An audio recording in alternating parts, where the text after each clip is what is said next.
Все, наверное, слышали про серию игр Burnout. Там все очень быстро происходит, взрывается, повреждается. В общем, игра очень легко проходится за счет своей динамики. Скажете, а при чем тут Burnout, когда мы говорим о шутере Black?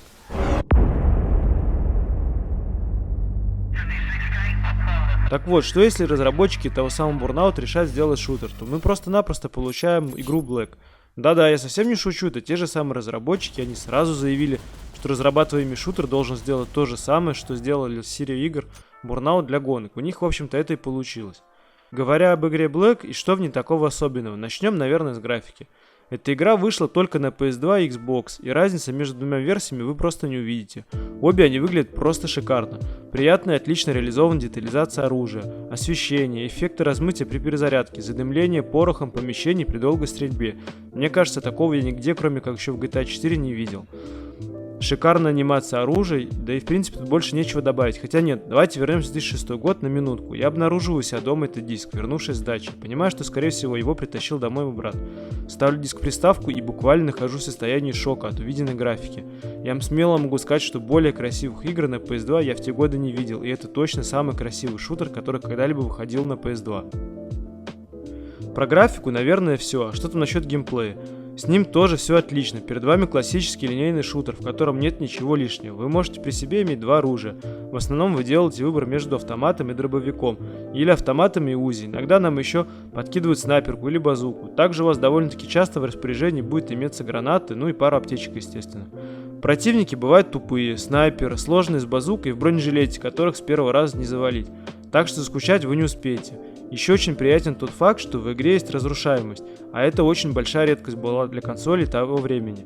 И вы можете с этим взаимодействовать, что очень даже круто, опять же учитывая, что она игралась на PS2, и ни в одной другой игре я тоже такого никогда не видел.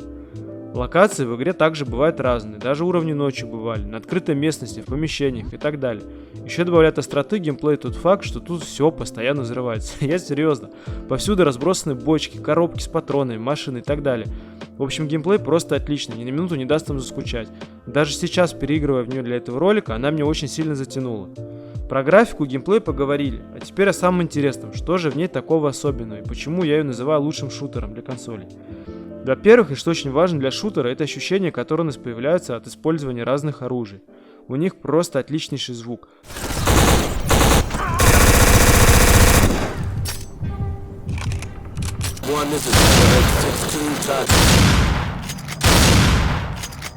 По-разному ощущается отдача, даже чувствуется, как мне кажется, их вес и мощность. Стрелять из оружия в этой игре одно удовольствие. Англоязычная Википедия нам даже подсказывает, что звуки оружия нам завезли из звуковых наработок для таких фильмов, как «Крепкий орешек» и «Правдивая ложь». Сама же игра очень атмосферна. Мрачные ставки с видеороликами, где вы на допросе рассказываете подробности того, как вы были на миссии. А потом вам ее дают проходить. Хотя игра мне была на английском, ни хера не понятно, но я догадался, что примерно об этом речь и идет. Надписи на русском в самой игре тоже довольно-таки необычно было видеть, и это было редкостью. Эффекты размытия во время перезарядки оружия. Перезарядка оружия при приключениях, когда можно являть красивую анимацию. Огромное количество гильз, которые вы постоянно видите перед экраном. Такое ощущение, что они сейчас вот-вот и возьмут и вывалятся из телевизора. Я причем не шучу, вот смотрите, как это выглядело.